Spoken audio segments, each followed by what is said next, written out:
How long we gonna hang the Peking ducks here? When celebrated chef Wolfgang Puck renovated his famous Spago restaurant in Beverly Hills, there was a buzz I didn't quite get. Is that the new recipe for the short ribs here? Let's taste it. Don't get me wrong, I love a good restaurant, but I'm by no means a foodie. In fact, I clam up when I'm expected to talk about food in any intelligent manner beyond, I've never had a lobster like that. You're still very young, so it's okay. Chef Puck endured my lack of food sophistication with a smile as he tried to explain why everyone else, it seems, is talking about, blogging about, even Instagramming their food. Today, people really know about food. They read about food, they see it on television, they know what good quality is.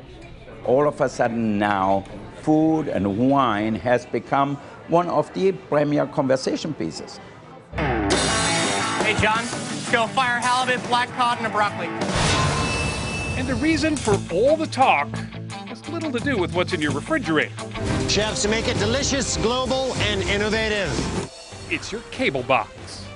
Television made such a big impact of the way we eat in America today. I mean, it has changed the whole climate of eating totally and for the better. When Julia Child took to the airwaves, it seemed cooking shows appealed more to the golf and opera crowd. We're going to make beef bourguignon, beef stew, and red wine.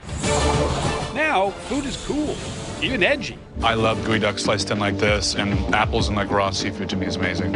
It's as much about pop culture as popovers, a frenzy fueled by social media. Everybody is a restaurant critic. Everybody. Everybody.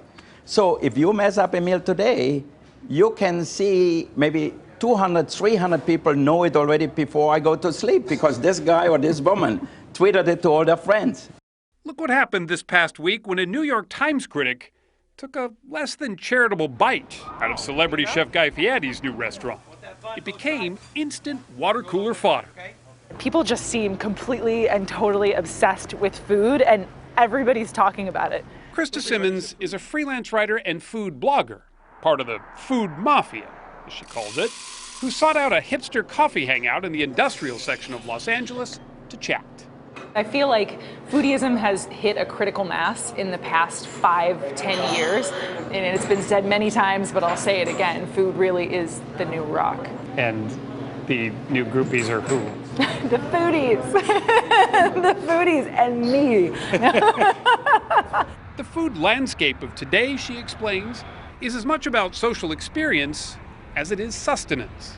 And when you come into a place and you know the story behind whatever it is you're eating, and you know the story behind the chef, and you're in this really kind of cool space and you get to chit chat with people around you, it really is about an experience and a feeling more than an actual thing itself. That seems especially true of young Gen Yers, whose social lives increasingly revolve around eating out over anything else. I will probably spend $150 on a tasting menu before I'd go and spend $150 on the Rolling Stones reunion tour. I mean, and I'm not alone in that sentiment. Actually, I really love the Stones. I shouldn't say that. Okay, eating out comes before almost anything else. Either way, what makes the perfect dish... Are you going to serve a little soy sauce on the side or what? ...can still be a bit mysterious, much like the people who spend their lives in search of that secret for a living. I think the more people think about what they're eating, the better. Pulitzer Prize winner Jonathan Gold is the restaurant critic for the LA Times. He says he needs to keep his anonymity so he doesn't get preferential treatment from chefs. I think that there is a recognition that the best food isn't necessarily what you're going to get at the white tablecloth restaurant. What Gold noticed more than anything in the last few years is good food is where you find it. This is your burrito and your ceviche. Case in point, food trucks. They've driven their way into the hearts and stomachs of foodies everywhere. Half a pound of those, too. Okay. Farmers markets are teeming, thanks in part to the First Lady, We need a wheelbarrow. who's made her vegetable garden as recognizable as the Rose Garden. In short, foodies aren't part of an exclusive club anymore. So whenever you're ready, when they don't want you at CBS anymore, you come and work with us. Food is now in every person's hobby. It can even be mine.